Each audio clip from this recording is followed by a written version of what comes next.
Oi, gente! Hoje a gente vai falar sobre um crime muito conhecido no Brasil, que é o crime do Francisco de Assis Pereira, que foi preso em 1998 pelo homicídio de 7 mulheres e pelo estupro de outras 9. Esse caso ficou muito conhecido como o caso do maníaco do parque.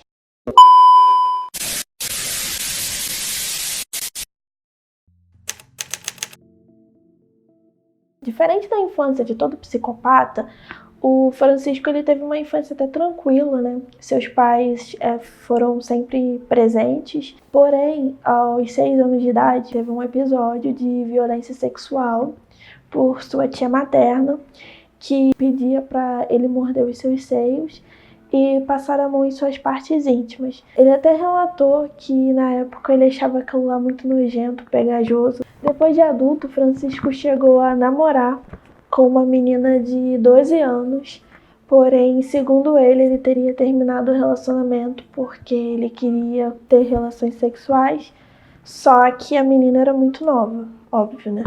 Segundo Francisco, em uma ocasião, um ex-patrão seu teria lhe seduzido, o que fez com que ele tivesse interesse por outros homens, segundo ele, né? Ele até chegou a se casar com uma trans, né?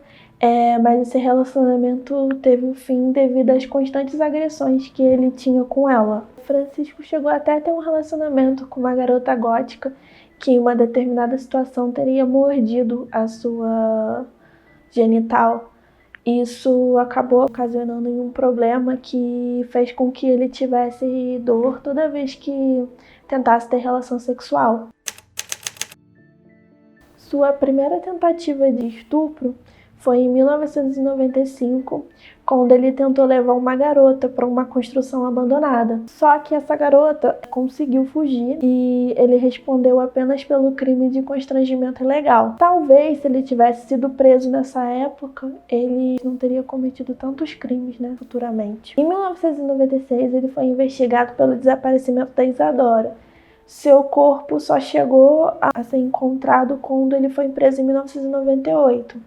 Na época, ele teria sido pego com cheques, com assinatura inclusive até meio trêmula, como se ela tivesse sido forçada a assinar aqueles cheques. E só que, devido à falta de provas, ele foi solto e respondeu apenas pelo crime de estelionato. No dia 4/7 de 1998, o corpo de Selma, que foi a sua última vítima, teria sido encontrado na mata do Parque Estadual por um garoto que soltava pipa ali na região. Ele acionou a polícia.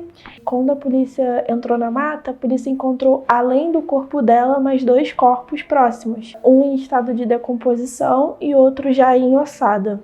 Ao levar para o médico legista os 3 corpos, foi constatado que todas elas teriam sido mortas por asfixia, o que levou a polícia a acreditar que se tratava de um serial killer. No corpo da Selma, além da asfixia, foi encontrada diversas mordidas que indicavam que teriam sido feitas com ela ainda em vida. Parecia que a pessoa mordia e comia a carne da pessoa. Além das mordidas, a polícia encontrou um líquido seminal em sua coxa. Pouco tempo depois, um senhor que costumava armar arapucas no Parque Estadual também encontrou corpos ali, acionou a polícia. Ao levar esses 2 corpos para o médico legista, foi constatado que ambas também teriam sido mortas por asfixia, o que levava a acreditar que se tratava do mesmo assassino. O corpo de uma dessas vítimas foi o da Raquel, que foi extremamente importante para as investigações, já que horas antes dela morrer, ela teria ligado para sua prima, avisando que estava tentando uma nova carreira como modelo, que esse rapaz teria proposto para ela. Ela deu as características desse rapaz para a prima dela, ajudou nas investigações, formando um retrato falado do maníaco e falando da forma como ele encontrava, como ele enganava as vítimas.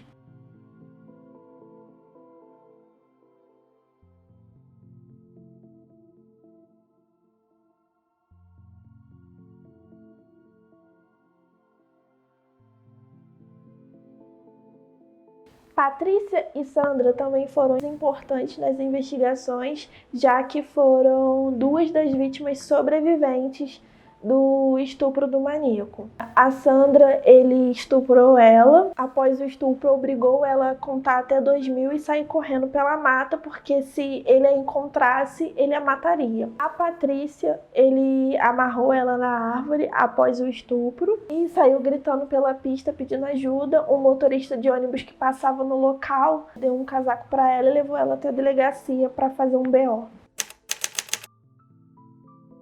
Com seu rosto estampado em todos os jornais, Francisco teria deixado uma carta de agradecimento ao seu ex-chefe pela oportunidade, pela moradia, dizendo que seu tempo por ali já tinha terminado.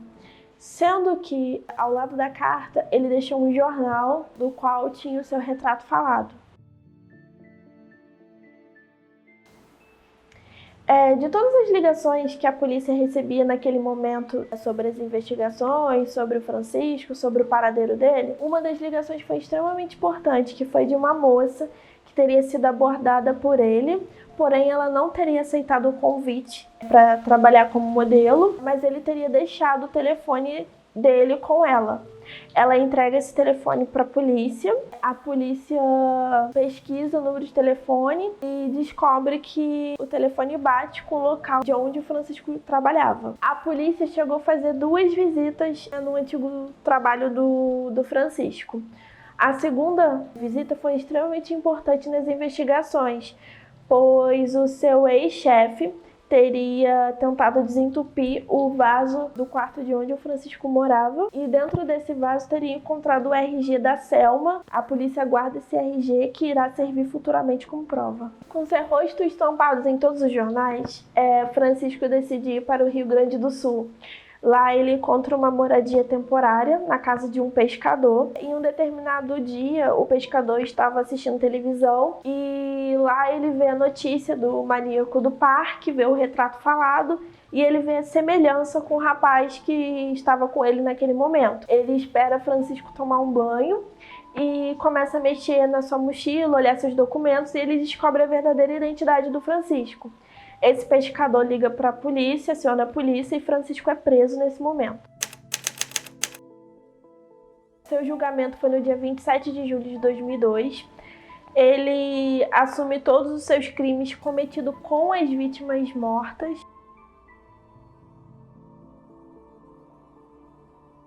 Ao assumir os homicídios, ele dizia na época que estava sendo possuído por um mal que fazia com que ele cometesse todos aqueles crimes, né? Todas aquelas atrocidades. Francisco até falou em um determinado momento que quanto mais as vítimas sofriam, mais elas sentiam dor, mais elas agonizavam, mais ainda ele sentia prazer. Francisco foi condenado a um pouco mais de 121 anos de prisão, porém a justiça brasileira, ela permite que uma pessoa fique na cadeia somente até 30 anos. Ou seja, em 2028 é bem provável que Francisco esteja por aí nas ruas novamente.